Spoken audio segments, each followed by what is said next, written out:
성령의 권능을 받고 성령의 나타남으로 전하자. 오늘은 2주째 말씀을 이어서 전하도록 하겠습니다. 성령이 임하시면 첫째, 권능을 받는다. 그리고 둘째, 성령의 나타나는 현상이 일어난다. 세 번째, 모이고 기도하기를 힘쓰고 나누며 찬양한다. 그래서 오늘 요 세 번째부터 이어서 말씀을 전하겠습니다. 사도행전 2장에 보면은, 사도행전 2장 42절의 말씀 보면은 오순절 성령 강림 사건이 임한 이후에 어떠한 변화가 일어났는가를 성경은 묘사하고 있습니다. 그들이 사도의 가르침을 받아 서로 교제하며 떡을 떼며 기도하기를 힘쓰니라. 초대교회 성도들이 모이기 시작했습니다. 그들이 모일 때 어떤 일을 했는가 하면은 사도의 가르침을 받아라고 되어 있어요. 이 말은 뭐냐면 교육을 의미합니다. 성령이 역사하셔서 전도의 문이 활짝 열렸습니다. 사람들이 교회로 막 들어오기 시작했어요. 교회 문이 열리고 교회로 사람들이 막 몰려오는데 그 몰려온 사람들을 제대로 기독교적인 정신으로 복음을 제대로 가르치지 않으면 안 되는 것이죠. 그저 군중에 불과한 것이죠. 그래서 제일 먼저 시작한 것은 사도들이 그들을 가르쳤다. 그래서 사도의 가르침을 받았다라고 되어 있습니다. 교회에 들어오면 일단 가르침을 받는 것이 중요합니다. 교회에 왜 오느냐? 말씀을 배우기 위해서, 말씀이 무엇인지 알기 위해서 오는 것이죠. 일단 교회 온 사람들은 제일 중요한 것은 기독교가 무엇인지, 기독교의 복음이 무엇인지를 분명히 알고 신앙생활 하는 것이 중요합니다. 그리고 이어서 서로 교제하며 라고 되어 있어요. 서로 교제한다는 말은 친교한 것을 의미합니다. 서로 교제한다. 서로 인사 나누고 이야기를 나누지 않습니까? 이것을 오늘날 받으면 교회학에서 말하는 것은 친교의 영역이다 라고 말하고요. 그 다음에 떡을 떼며 라고 되어 있어요. 떡을 떼며 나누는 것입니다. 교회 올 때 각각 자기에게 여유가 있는 것, 내게 있는데 이것이 너무 귀하고 너무 맛있고 내게 여유가 있어서 이 떡의 일부분, 우리나라식으로 말하면 밥이죠. 밥, 음식, 떡을 떼며 집에서 나름대로 열심히 맛있게 만든 떡인데, 밥인데, 음식인데 일부를 가져와서 서로 나누는 것을 떡을 떼며 라고 묘사하고 있습니다. 기도하기를 힘쓰니라. 가르침을 받고 친교를 나누고 서로 음식을 나누면서 그러면서 기도하기를 힘썼다. 이어서 보면은 날마다 마음을 같이하여, 날마다 마음을 같이하여 성전에 모이기를 힘쓰고. 여러분, 성전에 모이는 것도요, 힘을 써야 됩니다. 간절한 마음이 있어야 됩니다. 가고자 하는 열정이 있어야 됩니다. 이것이 부족하면은 성전에 나아갈 수가 없어요. 이들은 날마다 마음을 같이하여 성전에 모이기를 힘쓰고 집에서 떡을 떼며, 이 집에서 떡을 뗀다는 말은 뭐냐면 성전에 가는 거예요. 하나님의 성전에 갔다가, 성전에 가는 것은 하루에 3번씩 기도하는 시간이 있거든요. 성전에 나아가서 기도하고 거기서 또한 전도도 하고, 그런 다음에 집에서 떡을 뗐다는 말은 이미 집이, 초대교회 성도들의 집이 교회가 됐다는 것을 말합니다. 이 당시의 교회는 가정교회를 말합니다.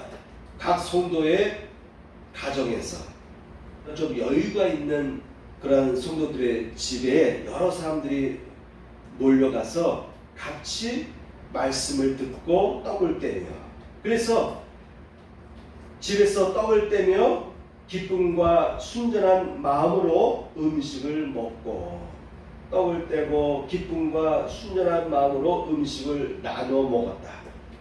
누군가가 베풀 수 있는 사람이 있어야 됩니다. 누군가가 음식을 만들어 올 사람이 있어야 돼. 이거 다 이런 것들이 다 수고의 영역 아니겠어요? 다 수고하는 것이죠.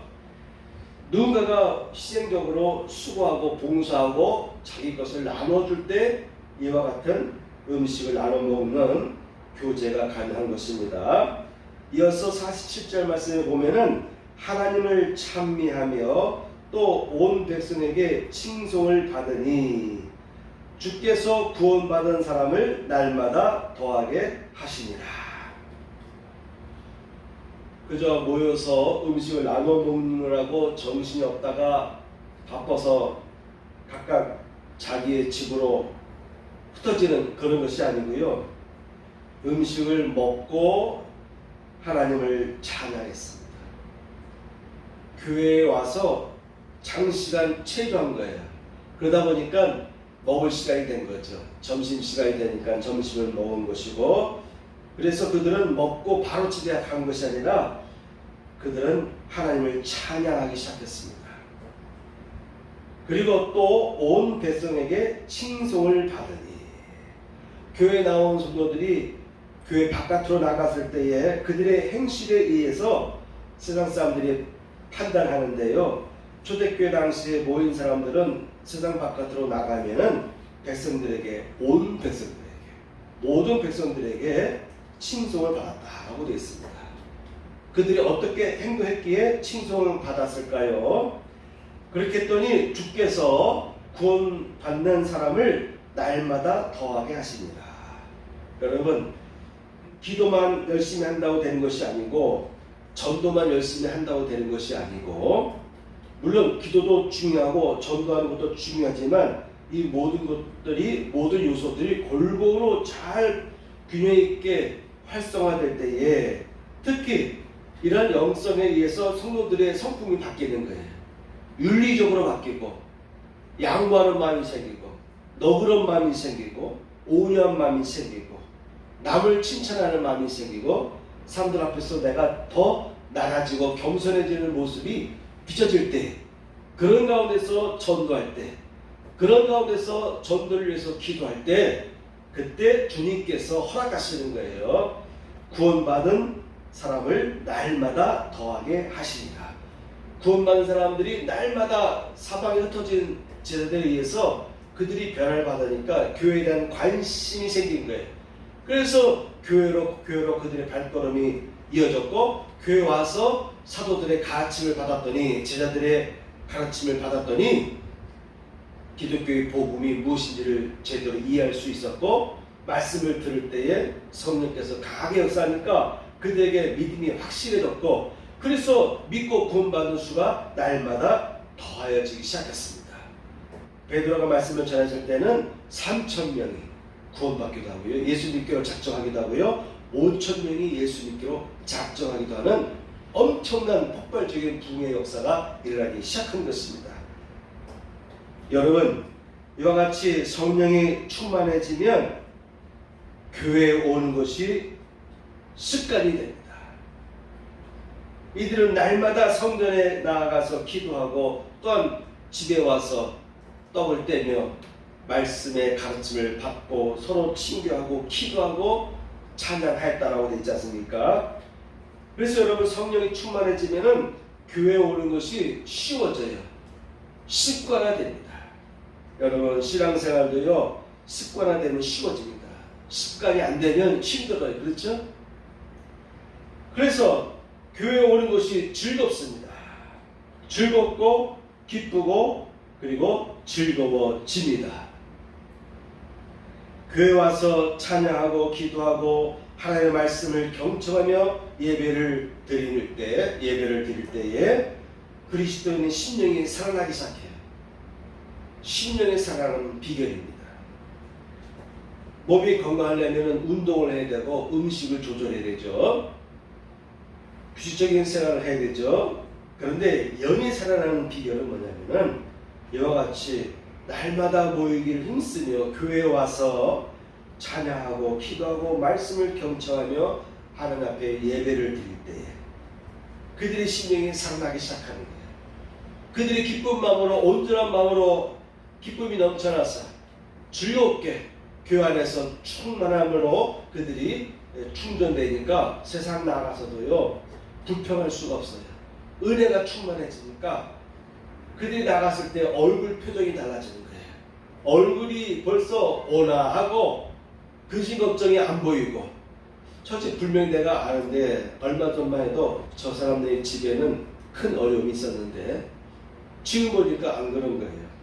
근심 걱정 하나도 없는 것 같이 그들의 얼굴에 미소가 있고 평안한 미소가 그들의 모든 말과 행동에서 흘러나오는 거예요. 그런 모습을 보니까 사람들이 변화될 수밖에 없어요. 저도 왜 저렇게 변화됐는가를 세상 사람들이 관심을 갖기 시작하는 것입니다.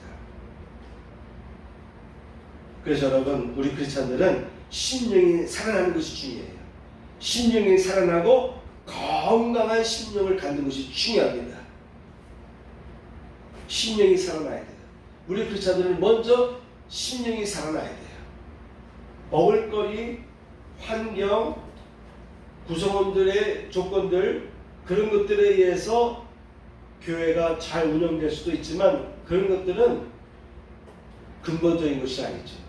오히려 환경이 너무 좋아지면 신앙에 뭔가의 변질이 나타날 가능성이 있습니다. 콘스탄틴 황제가 기독교를 밀라노 침략을 통해서 313년에 기독교를 탄압하는 것을 멈추게 하고 오히려 기독교를 권장하게 되고 기독교인들이 더욱 전도할 수 있도록 그들이 교회를 세우고 그들이 모임을 갖는 데 있어서 적극적으로 국가적인 차원에서 후원을 해줬습니다. 오히려 성직자들은 군사로 소집될 수 있는 것도 면해졌어요.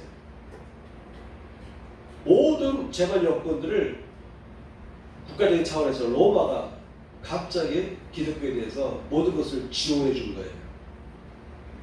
그러다 보니까 교회도 점점점 타락하기 시작했어요. 그래서 나온 제도가 수도원 제도예요. 영이 좀 껴있는 사람들은 뭔가 이상하게 이제는 박해도 없고 핍박도 없고 교회도 큼직하게 기존에 있던 신전들을 바꿔서 교회당으로 만들고 아주 예배당도 교회당도 깨끗하게 웅장하게 대리석으로 다 준비해 놓고 귀족들도 참석을 하고 황제도 참석하고 권 있는 자들도 참석하고 그러니까는 얼마 좋습니까? 권력 있는 사람이 있는 곳에 붙는 사람들이 많잖아요. 그렇죠? 뭔가 도움이나 받을까 사람들이 더 몰리기 시작합니다. 그런데 이상하게 왠지 마음은 뭔가 마음의 만족함이 결여되는 것을 알게 된 것입니다. 그래서 생각해낸 것이 아하 이래서는 안 되는구나. 어이구 주먹이다. 마음에 준비하는 시험의 활자를 믿도록 여러분 기도해 주시기 바랍니다.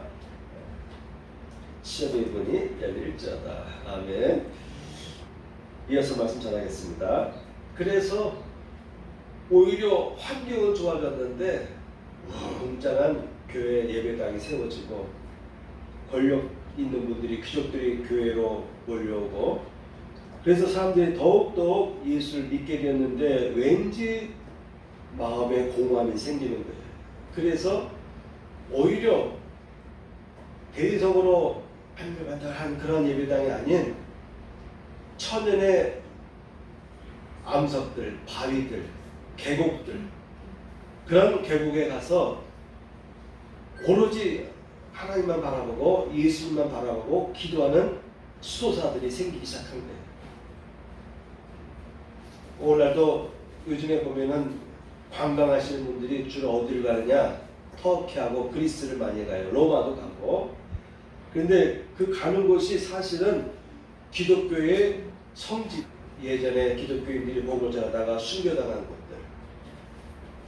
그 박해 속에서도 그들이 신앙을 지키기 위해서 처절하게 그들이 믿음을 지키기 위해서 모든 것을 다 버리고 하다못해 사막으로 계곡 속으로 그들이 흩어져서 바위산을 바위산에 두모으려고 거기다가 집을 짓고 그런 사람들이 자꾸 모여오다 보니까 이 숫자를 감당할 수 없어서 지하 1층, 2층, 3층, 4층, 5층, 6층 이렇게 쭉쭉쭉 그들이 계속 산속에 굴을 파가지고 굴 속에다가 각 사람들이 거처할 수 있는 움터, 집터를 만들어 놓은 거예요.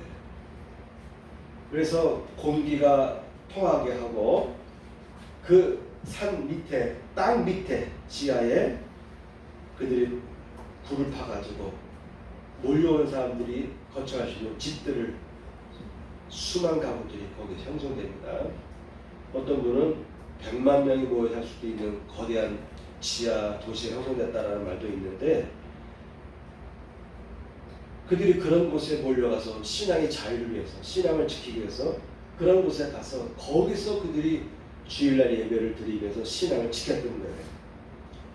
그러므로 여러분 크리스찬들은 영이 사는 곳이 중요한 것입니다. 영이 사는 비결은 초대교회와 마찬가지로 모이기를 힘쓰고 떡을 떼며 기쁨과 순전한 마음으로 음식을 나누면서 서로 베풀고 나누는 친교의 생활을 하고 서로 봉사하며 또한 하나님을 찬미하고 그런 가운데 그들이 신령이 살아나니까 은혜가 되니까 은혜가 충만해지니까 그들이 나아갈 때 즐겁고 기쁜 마음으로 나아갈 수밖에 없는 것이고 세상 나아갔을 때 세상 사람들 앞에 그들의 얼굴의 표정에서는 온유한 마음, 평온한 마음, 인자한 마음, 너그러운 마음 무슨 말을 하든지 서로를 칭찬하게 되고 탓하기보다는 용서하게 되고 격려하게 되고 그러니까 그런 사람들 만나는 사람마다 갑자기 이들의 삶의 태도가 바뀐 모습을 보고서 관심을 갖고 그래 나도 한번 당신이 모이는 그런 모임에 가보고 싶다. 그래서 나아가서 전도할 때 그들이 막 교회로 몰려오기 시작한 것입니다. 그러므로 교회의 목적이 변질되면 안 됩니다. 교회는 신학적으로 5가지 영역을 두고 있어요. 하나, 둘, 셋, 넷, 다섯. 첫째는 예배입니다. 예배 속에 기도와 찬양, 말씀 선포가 다 들어가 있죠. 그 다음에 예배 외에도 교육입니다. 예배만 드리면 그것으로 끝나는 상태가 돼서는 안 되는 거예요. 원래 한국교회는 일단 예배만큼만은 붙잡고 있어요. 그런데 우리 한국교회가 이전에는 예배보다도 교육을 대단히 중시를 했어요. 그래서 예배 끝난 후에 말씀 공부하는 시간들을 많이 할애해서 평일에도 교회 와서 말씀 훈련을 하고 말씀 배우고 그런 일들이 있었거든요. 제가 2007년도에 미국 갔을 때 보니까 이어갔으면 여러 교회를 다녀야 되기 때문에 주일 예배에도 아침 1분부터 시작해가지고 저녁에 드리는 교회에서는 저녁에도 드리고 아침 예배부터 시작해서 점심 이후에 드리는 예배 또한 저녁에 드리는 예배 그리고 수요일 예배 그리고 금요일에도 예배 드리는 곳이 있으면 금요일도 가보고 그런데 어느 교회는 보니까 평일인데도 교회 불이 많이 켜 있어요. 그래서 가봤더니 많이 모인 건 아닌데 요만한 교실에 뭐 한 20명 안팎 그런 분들이 모여서 말씀 훈련을 하고 있더라고요. 말씀 공부를 하고 있다는 거예요. 이와 같이 예배 가운데서 말씀이 선포하는 것이 중요하지만 두 번째는 교육입니다. 말씀을 배우는 것이 중요합니다. 그 다음에 선교죠. 교회 안으로 들어왔다가 이들이 은혜 받고 훈련 받아서 나아가서 세상에 흩어지는 것 이것이 바로 선교죠. 전도죠.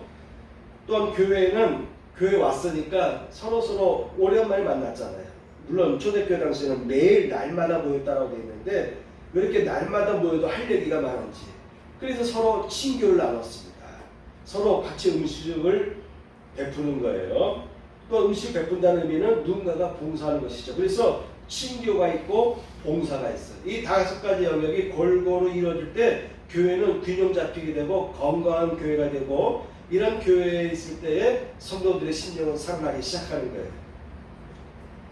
이 5가지 중에 특히 3가지 기능이 핵심이 됩니다. 예배와 교육과 선교. 이런 예배를 중심으로 모이고 말씀을 가르치며 세상 바깥으로 나가서 복음을 전할 때에 복음을 전하기 위해서 세상 바깥으로 흩어지는 것이죠. 이 세 가지 기능이 교회의 중요한 핵심이 됩니다. 그리고 이 세 기능을 중심으로 친교와 봉사의 두 가지 기능이 떠받쳐 줄 때 교회는 교회의 목적을 온전히 실천할 수 있고 건강한 교회가 될 수가 있습니다. 그리고 이런 건강한 교회에 속한 성도들은 세상으로 나가서 세상 사람들에게 겸손하고 또한 봉사의 마음. 요즘 보니까 권사님이 세상에 나가서 많이 봉사하시는 것 같아요. 가끔 이렇게 제가 페이스북 보니까 봉사를 많이 하시는데, 우리가 세상 나가서 양보하고 희생하고 모범적인 윤리관을 갖추고 있어야 되겠죠. 특히 우리 크리스찬들 조심해야 됩니다. 가급적이면 작은 거 하나라도 세상 사람들의 눈으로 볼 때, 아니면 내 마음의 눈으로 볼 때 불합리한 거 있잖아요. 그러면 스스로 그런 행위를 절제하려고 노력해야 됩니다. 이런 거 괜찮아 라고 말하기 쉬운데, 우리 크리스찬들일수록 이러면 괜찮다라고 말할 수 있는 사람들의 말에 대해서 우리가 그래 넘어가자 이런 생각보다는 오히려 아니야, 그래도 내가 이걸 지킬 건 지켜야지 라는 마음을 갖는 게 좋습니다. 그래서 모범적인 윤리관을 갖추며 살아가야 됩니다. 그리고 긍정적이고 칭찬하는 말로 관계를 맺는 것이 중요하죠. 그럴 때 세상 사람들이 칭찬할 수밖에 없잖아요. 그렇죠? 그런 우리의 모습을 보고 세상 사람들이 우리를 향한 생각이 달라지는 거예요. 도대체 저 사람은 왜 저렇게 나와 다를까? 저 사람이 모이는 그 단체는 어떤 모임이길래 저러한 모습이 저의 풍채에서, 저의 모습에서 드러날까? 그런 것이 느껴지지 않겠습니까? 그리스도는 이러한 실천으로 예수의 향기가 될 때에 사람들의 발걸음이, 세상의 발걸음이 교회로 이어질 수밖에 없는 것이죠. 그래서 교회가 부흥하게 되는 것입니다. 오늘날 우리 특히 한국교회, 내가 보니까 미국교회도 마찬가지예요. 한국교회나 미국교회가 어떻게 보면은 너무 보수적으로 이렇게 되어가는 경향이 있습니다. 물론 보수적인 경향도 중요한데, 그런데 삶의 모습은 그렇지 못한 거예요. 말씀대로 살지 못하는 경향들이 많이 있어요. 주인은 보수인데 보수를 주장하는데 삶의 모습은 세상 사람들로부터 핀려받을 수밖에 없는 그런 일들을 많이 행하는 경우가 있어요. 그렇게 살아가면 안 되는 것이죠. 초대교회의 모습은 그들이 세상에 나갔을 때 세상 사람들이 칭송했다, 칭찬했다, 감동받았다라고 되어 있거든요. 디모데후서 2장 17절 말씀에 보면은 사도 바울이 이렇게 말합니다. 디모데에게 저희 말은 독한 창질의 썩어져 감과 같은데 그 중에 후메네오와 빌레도가 있느니라.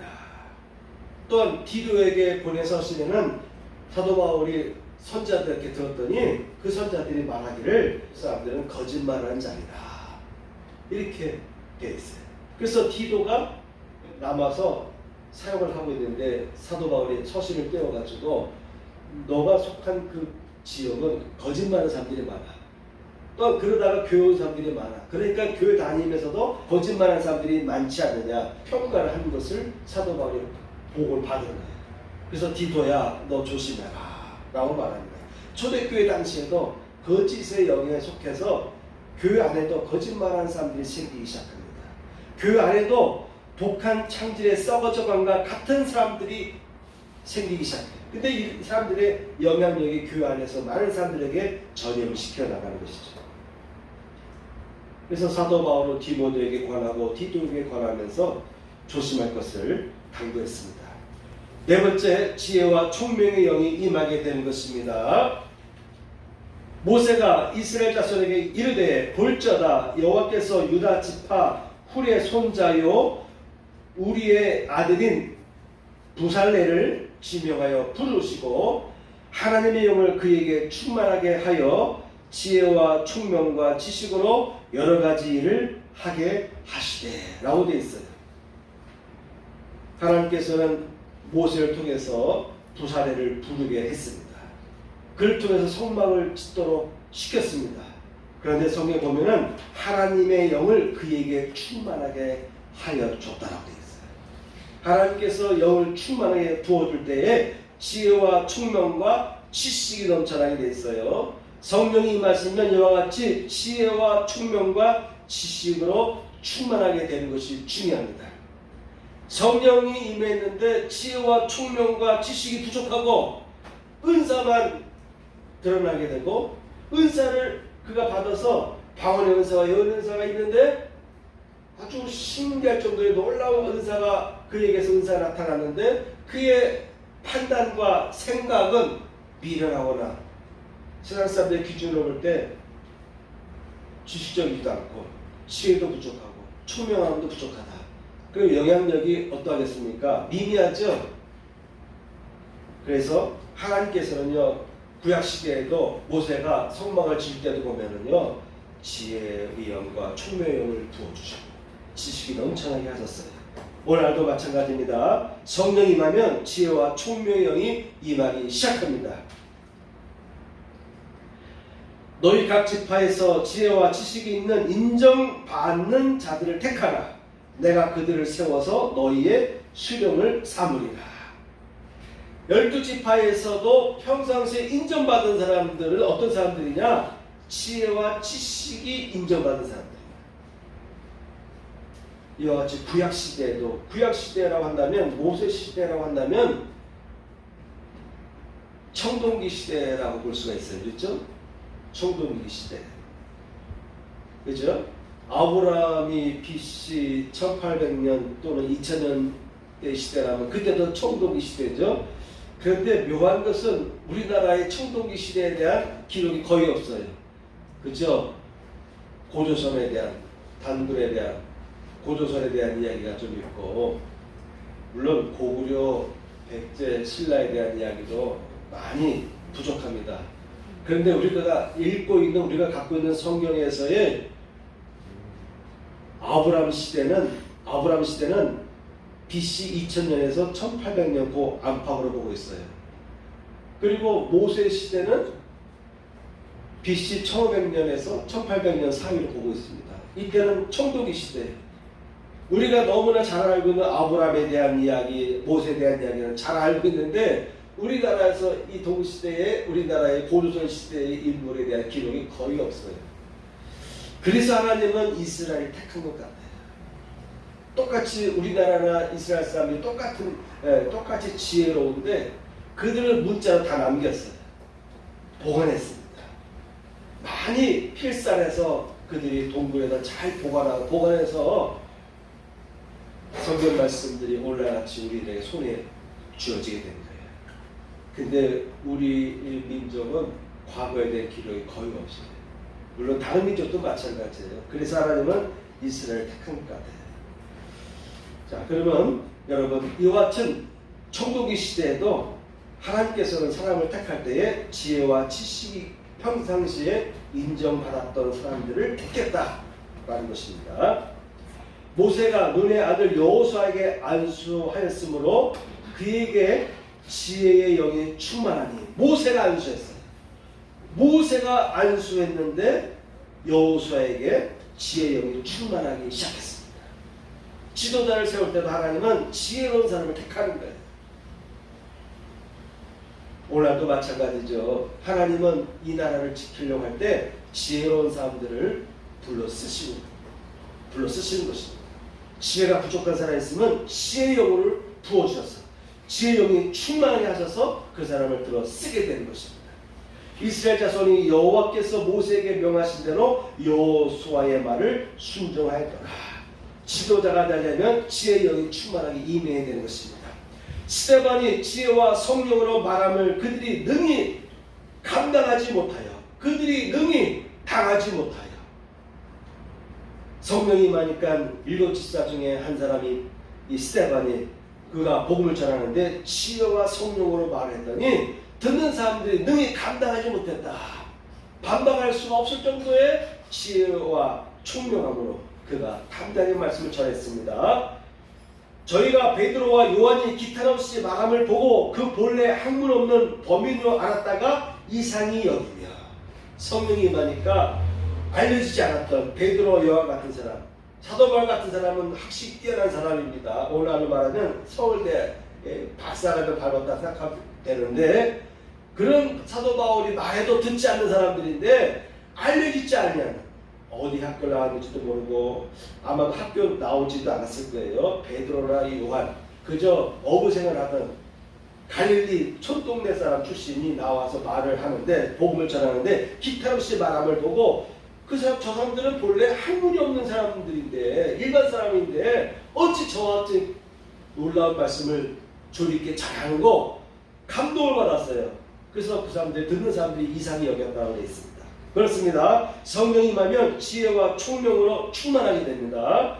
그러나 반대로 어둠의 영, 우상의 영에 사로잡히게 되면 마음이 굳어지고요. 총명이 어두워져요. 무지함에 빠지게 됩니다. 무지함에 빠지게 됩니다.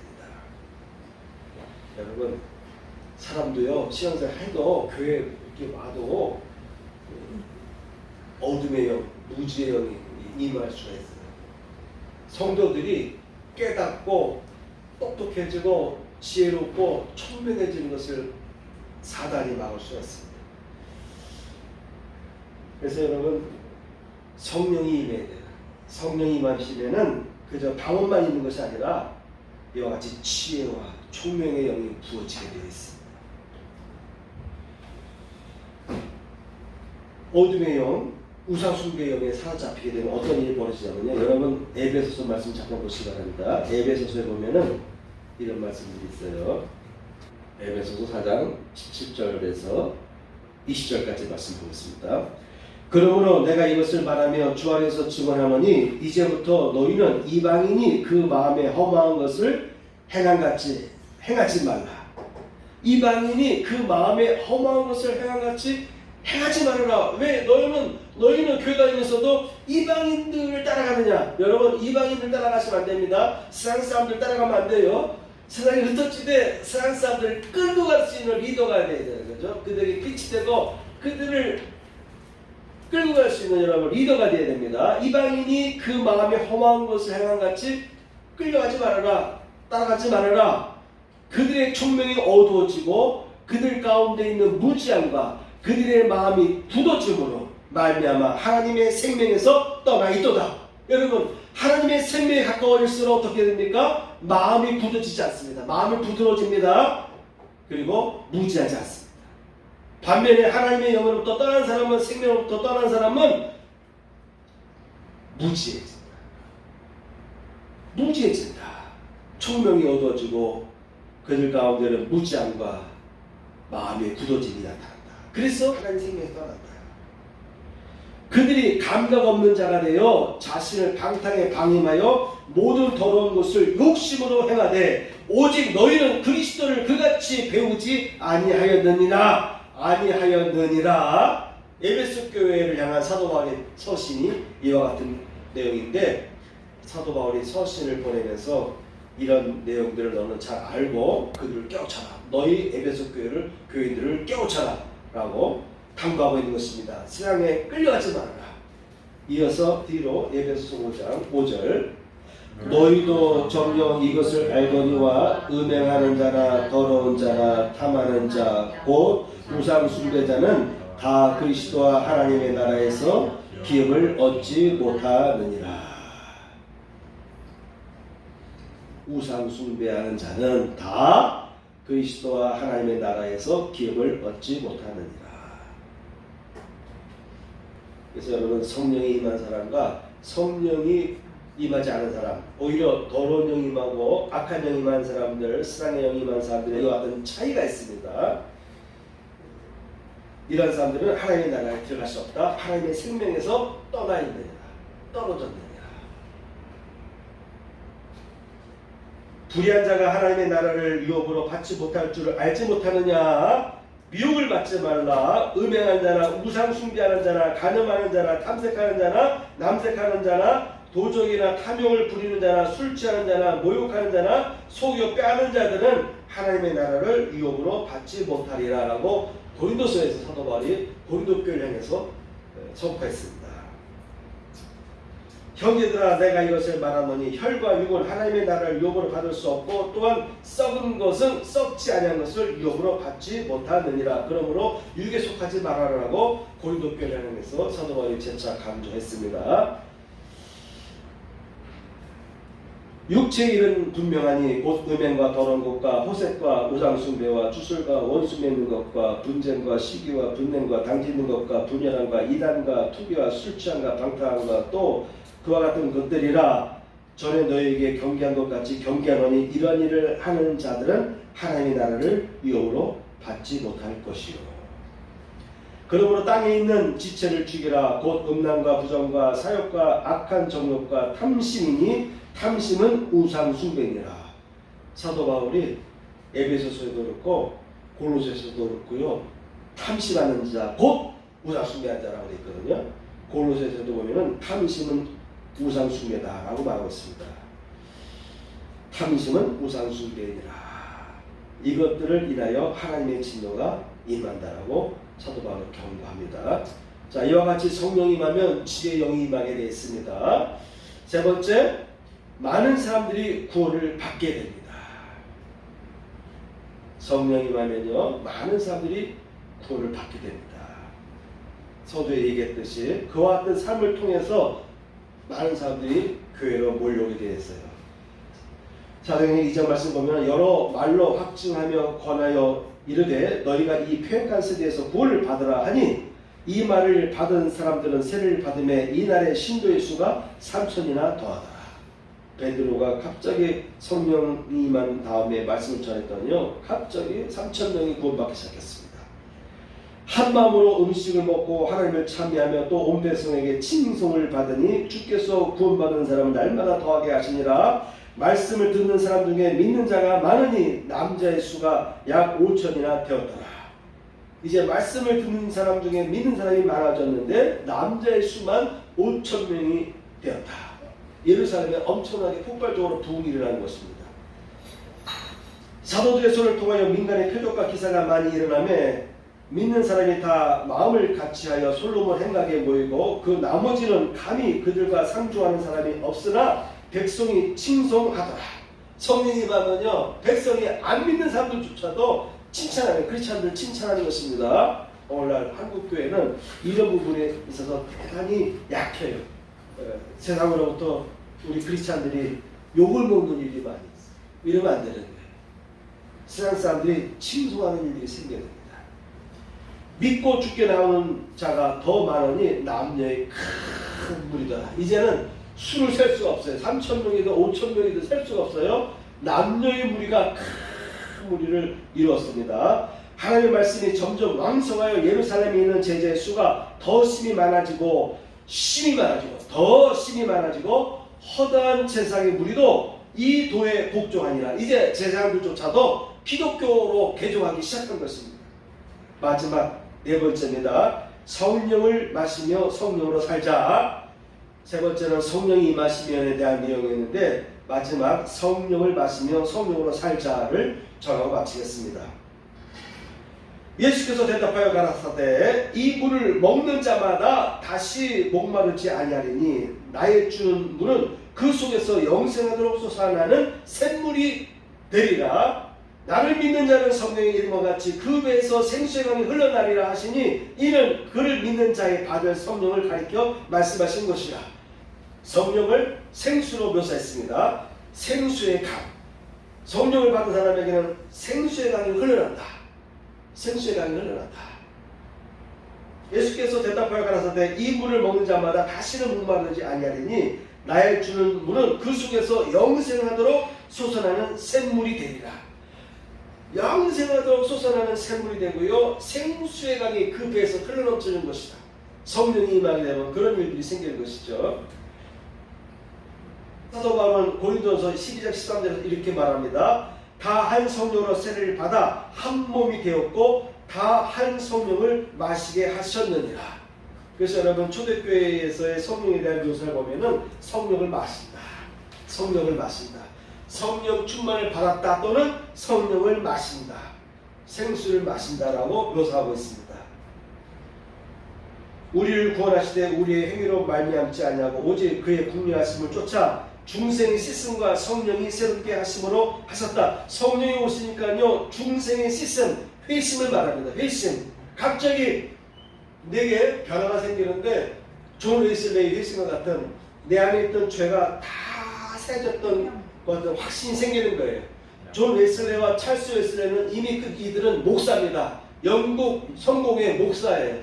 선교사로 이미 미국에 가서 선교 활동을 하고 돌아온 사람들인데 옥스포드 대학 출신 똑똑한 사람들인데 이들이 예수를 믿고 있음에도 불구하고 어떻게 하면 내가 완전해질까? 아직도 내 안에 죄가 있는 것을 느끼는 거예요. 그래서 어떻게 하면 죄를 씻을까 해서 그들이 열심히 대학생인데도 불구하고 새벽 4시에 나가지고 그들이 1시간, 2시간씩 성경 말씀, 신약성경, 히브리어를 오히려 영국 사람들이 히브리어 같은 걸 배워가지고 이 대학생들이 말씀을 신약성경을 읽어나가고 또 그들이 기도하고 그러고 나서 이제 학교 생활 중에 시간이 날 때는 이들이 그 어려운 가운데서도 돈을 모아가지고 교도를 찾아가는 거예요. 교도 찾아가서 빵 사주고 돈을 100% 주기도 하고 이런 일들을 한 거예요. 왜? 이들은 예수 믿는 크리스찬임에도 불구하고 구원받았다라고 하는 확신이 없었던 거예요. 그래서 어떻게든 간에 선행을 해서 내가 구원받아야 되겠다 하는 이런 순진한 마음에 이 젊은 대학생들이 이와 같은 생각을 했어요. 이런 생각을 하는 가운데 1738년 5월 24일 존 웨슬레이 3일 앞서서 동생 찰스 웨슬레이가 성령 세례를 받게 됩니다. 성령이 임하니까 그들이 회심을 한 거예요. 예수를 이미 믿고 있었지만도 이때의 체험은 뭐냐면 내 안에서 모든 죄가 다 사해졌다라고 하는 확신이 생기기 시작하고 마음이 뜨거워지기 시작하고 내가 완전히 구원받았다라고 하는 확신이 생기기 시작한 거예요. 이런 회심이 임하였습니다. 성령이 임하시면 중생의 씻음, 내 안에 있는 모든 죄가 다 쓰러졌다라는 확신이 생기는 체험도 하게 됩니다. 또한 예수 믿는 사람에게는 모든 죄가 용서받는 것이에요. 이것을 존 웨슬리, 찰스 웨슬리처럼 본인이 확실하게 자각할 정도의 회심을 하는 경우도 있지만 그러나 요한 사도에 의하면은 이미 믿는 사람은 이미 거듭났다. 이미 믿는 사람은 하나님의 아들로 이미 구원받았다라고 사도 요한은 선포하기도 합니다. 그래서 이와 같은 회심의 체험을 했든 안 했든 예수 믿으면 중생의 씻음을 우리가 받은 것으로 여러분 믿으시길 축복합니다. 아멘.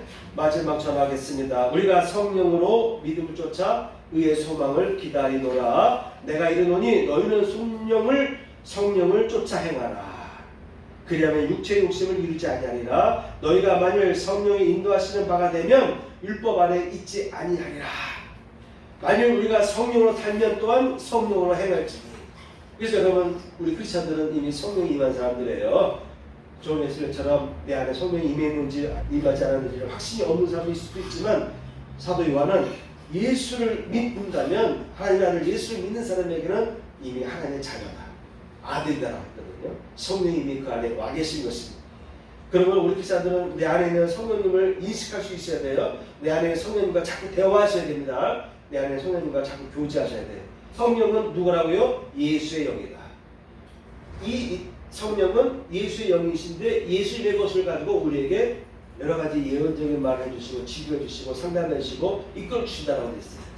그러므로 예수께서 말씀하신 것처럼 내가 너희에게 떠나는 것이 좋다. 내가 너희를 떠나는 것이 너희에게 유익이다. 왜? 내가 떠나면 하늘에 가서 내가 성령을 너희에게 보내줄 것이다. 그 성령은 나의 것을 가지고 너희에게 모든 것을 생각나게 하고 가르쳐주고 치유로 인도하실 것이다. 그러므로 우리에게 이미 성령이 와 계시기 때문에 내 안에 성령이 와 계시다는 것을 인식하시고 내 안에는 성령님과 자꾸 대화할 필요가 있어요. 그래서 사도 바울은 말합니다. 너의 마음은 너의 몸은 이미 하나님의 거룩한 성전이다. 왜? 성령이 와 계시기 때문에 하나님의 성령으로 내 마음 가운데 와 계시기 때문에 우리 믿는 사람들의 심령은 다 이미 하나님의 거룩한 성전이다. 그러므로 덜피지 말라라고 사도 바울이 권한 것처럼 내 안에 있는 성령님을 잘 모시면서 성령님과 자꾸 대화하고 묻고 대화하시면서 인생의 길을 펼쳐가시길 축복합니다. 아멘. 인생의 길도요 꼭 지혜가 필요해요. 여러분 기도해야 돼요. 성령 내 안에 성령께 자꾸 물어보셔야 돼. 예? 야, 똑똑하니까, 나는 공부 잘하니까, 나는 취업 잘 될 거야, 나는 뭐 할 거야. 여기에 빠지면 안 됩니다. 이 크리스찬들은 내 안에 성령님과 자꾸 대화하셔야 돼. 무당 따라갈 필요 없어. 정치인 사람한테 갈 필요 없어. 이 성령님 저를 인도해 주세요. 저에게 가장 합당한 길로 인도해 주세요. 그래서 여러분, 내 눈으로 보이고 내 생각대로 보이는 것도 중요해요. 지혜 있어야 되고 지식이 있어야 되니까 일단 기독교는 지혜와 지식이 떨리면 안 돼. 이걸 추구해야 됩니다. 이성이 마비되면 안 돼요. 이성 없는 짐승 같은 사람이 돼서는 안 되는 거예요. 예? 그러니까 이성이 살아있는 삶을 살아야 되는데, 그런데 우리 크리스찬은 거기에 플러스 내 안에 있는 성령님과 대화를 하면서 지혜를 달라고, 저의 삶을 이끌어 달라고, 가르쳐 달라고, 도와달라고 계속 기도할 필요가 있어요. 그러면요, 여러분들이 생각지 못한 가장 합당한 길로 이끌어줄 줄 믿습니다. 아멘. 그래서 여러분, 성령을 충만하게 받아야 돼요. 그러면 여러분에게 성령의 능력이 임합니다. 다양한 능력이 임하고 더 나아가서 지혜와 총명이 임하게 되는데, 그러면서 살아갈 때 우리의 세상을 이겨나갈 수가 있습니다. 아멘. 주님은 나의 죄를 속하기 위하여 십자가에서 대신 죽으셨습니다. 주여 내 죄가 사하여졌습니다.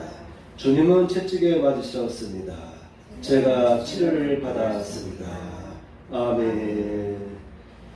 가슴에 손을 얹고 봉헌 기도를 드리도록 하겠습니다. 할렐루야. 하나님 아버지 감사합니다. 오늘도 하나님 앞에 귀한 예물들이 봉헌되었습니다. 흠양하여 주시고 드린 심령마다 저들의 삶 속에 매 순간순간마다 힘들 때마다 성령의 저들을 붙잡아 주시고 은혜의 길로 이끌어 주시되 지혜와 총명을 도와주시고 권능을 더하셔서 이 세상을 이겨나갈 수 있도록 축복하여 주옵소서. 이제는 우리 구주 예수 그리스도의 은혜와 하나님 아버지의 극진하신 사랑과 성령님의 감동감과 역사하시니 이 자리에 참여한 성도들 위해 함께 하시기를 축복하옵나이다. 아멘.